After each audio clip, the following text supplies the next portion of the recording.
Hello everyone. तो आज हम करेंगे NCERT class 10 mathematics exercise 3.1 question number 2। तो क्वेश्चन नंबर 2 को रीड करते हैं। क्वेश्चन नंबर 2 है on comparing the ratios of a1 by a2, b1 by b2 and c1 by c2, find out whether the lines representing the following pair of linear equations intersect at a point, are parallel or coincident। तो हमें दे क्या रखी है, दे रखे हैं हमें दो equations. कैसी इक्वेशन है? Linear equation in two variable. और हमें पता है कि linear equation in two variable हमेशा एक स्ट्रेट लाइन को रिप्रेजेंट करती है। अब दो इक्वेशन दी है, इट मींस मुझे पेयर ऑफ लाइंस गिवन है। मुझे क्या करना है? रेशियोज को कंपेयर करके, किसकी ratio? a1 a2 b1 b2 c1 c2। अब a1 a2 क्या होता है, b1 b2 क्या होता है, c1 c2 क्या होता है, क्विक रिव्यू ले लेते हैं। वैसे इस पे मैंने डिटेल में जो एक्सप्लेनेशन दी है वो इस चैप्टर का इंट्रोडक्शन प्रीवियस वीडियो है, आप देख सकते हैं। उसमें डेप्थ में बताया गया है कि किस तरीके से हम देखते हैं कि लाइन पैरेलल है, कोइंसिडेंट है या इंटरसेक्टिंग है। तो ए क्या है? ए है एक्स के साथ वाली टर्म, या फिर मैं कहूँ एक्स का कोफिशिएंट ए है, वाई का कोफिशिएंट बी है, और जो विदाउट वेरिएबल टर्म है वो सी है। मैं किसी भी linear equation in two variable को कैसे दिखाती हूँ? ax plus B Y plus C is equal to 0। अब आप कहेंगे मैम ए तो समझ आ गया, a1 क्या है? बच्चे दो इक्वेशन गिवन है हमें, तो a1 जो है वो फर्स्ट लाइन या फर्स्ट इक्वेशन में x का वेरिएबल a1 होगा, सेकंड इक्वेशन में x के वेरिएबल को a2 बोल दिया। हमें ये तो पता है कि x का जो कोफिशिएंट होगा उसको मैं क्या कहूंगी? a कहूंगी। तो फर्स्ट लाइन वाले को a1 कह देंगे, सेकंड लाइन वाले को a2 बोल देंगे। अब बाकी का काम देखते हैं। हमें इन रेशियोज को a1 by a2, a1 क्या हो जाएगा? x का वेरिएबल फर्स्ट इक्वेशन में, a2 x का x का कोफिशिएंट फर्स्ट इक्वेशन में, a2 x का कोफिशिएंट सेकंड इक्वेशन में, b1 y का कोफिशिएंट फर्स्ट इक्वेशन में, b2 y का कोफिशिएंट सेकंड इक्वेशन में, c1 फर्स्ट इक्वेशन में जो विदाउट वेरिएबल टर्म है, c2 सेकंड इक्वेशन में जो विदाउट वेरिएबल टर्म है। तो a1 by a2, b1 by b2, c1 by c2 को कंपेयर करके मुझे ये बताना है इंटरसेक्टिंग लाइन होंगी, पैरेलल होंगी या कोइंसिडेंट होंगी। तो सबसे पहली चीज जो हम करते हैं वो हम क्या करते हैं?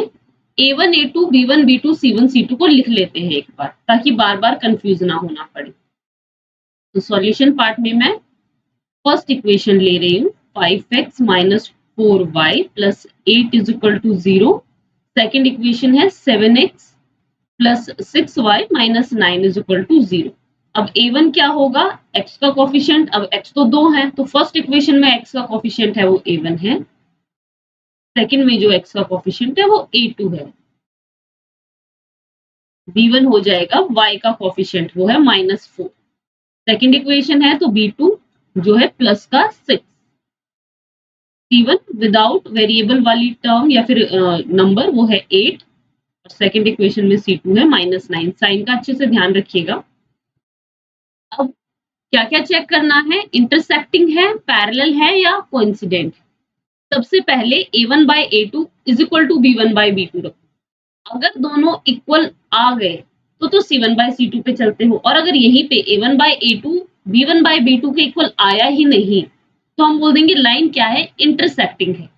अगर पहला जो कंपैरिजन था a1 by a2 is not equal to b1 by b2 आ जाता है तो लाइन होंगी इंटरसेक्टिंग।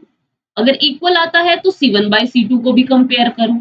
अगर c1 by c2 इक्वल नहीं आता है तो कहेंगे हम पैरेलल है, यानी a1 by a2 is not equal to b1 by b2, पहली बारी में ही इक्वल नहीं आया तो इंटरसेक्टिंग।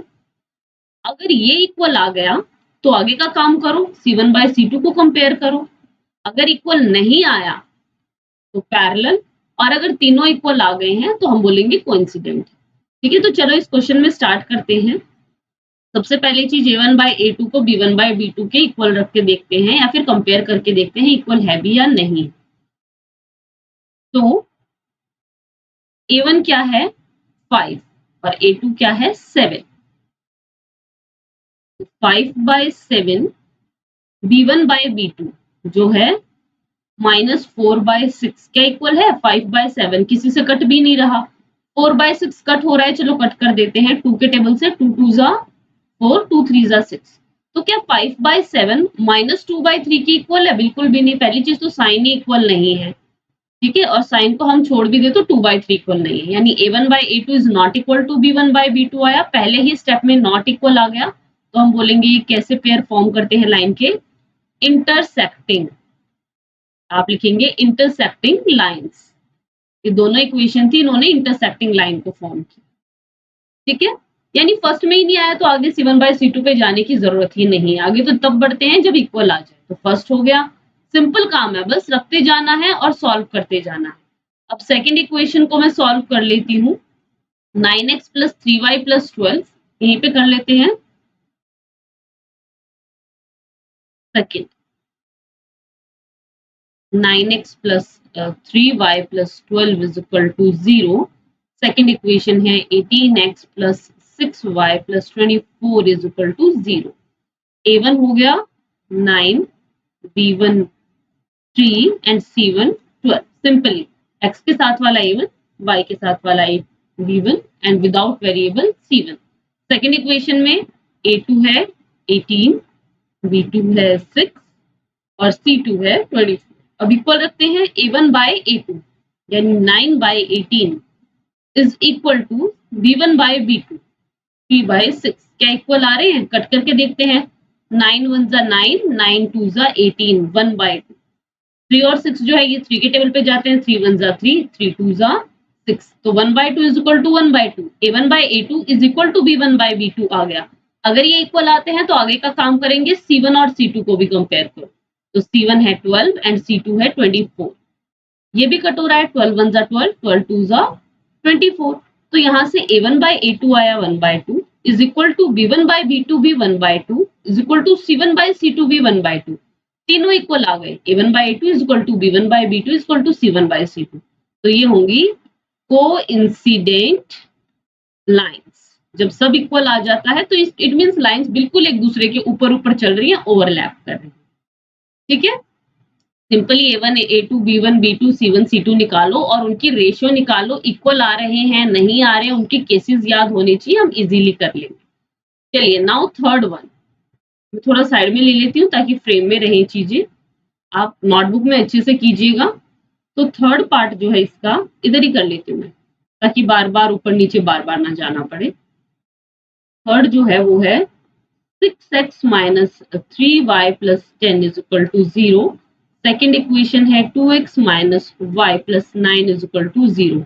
साइन का अच्छे से ध्यान रखिएगा, जहां प्लस हो वहां प्लस का साइन लगाएं, जहां माइनस हो वहां माइनस का साइन लगाएं। A1 है 6, B1 है -3, C1 है 10। A2 B2 C2 भी निकालो।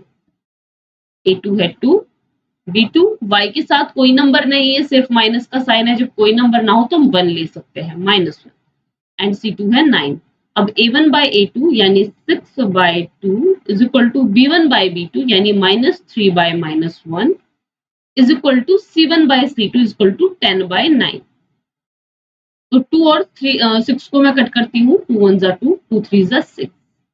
यहाँ ऊपर नीचे माइनस का साइन है, कट हो गया। अब 3/1 is equal to 3/1, A1/A2 is equal to B1/B2 तो आ गया, इज इक्वल टू 10/9। भाई 10/9 तो कहीं कट भी नहीं हो रहा है, तो बची इट मीन्स ये इक्वल नहीं है ना, 3/1 के इक्वल नहीं है 10/9, यानी A1/A2 is equal to B1/B2 but it is not equal to C1/C2।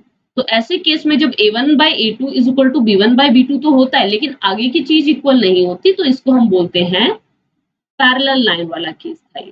तो पैरेलल लाइन, यही हमें इस क्वेश्चन में करना था, रेशियोज को कंपेयर करना था, और रेशियो को कंपेयर करके क्या बताना था कि जो लाइन की इक्वेशंस हैं ये किस तरीके की लाइन फॉर्म करेंगी, इंटरसेक्टिंग, पैरेलल या कोइंसिडेंट। तो हमने सिंपली रेशियो निकाली और केसेस को कंपेयर करके बता दिया कि किस तरीके की लाइंस फॉर्म हो।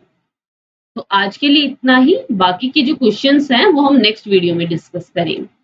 Thank you.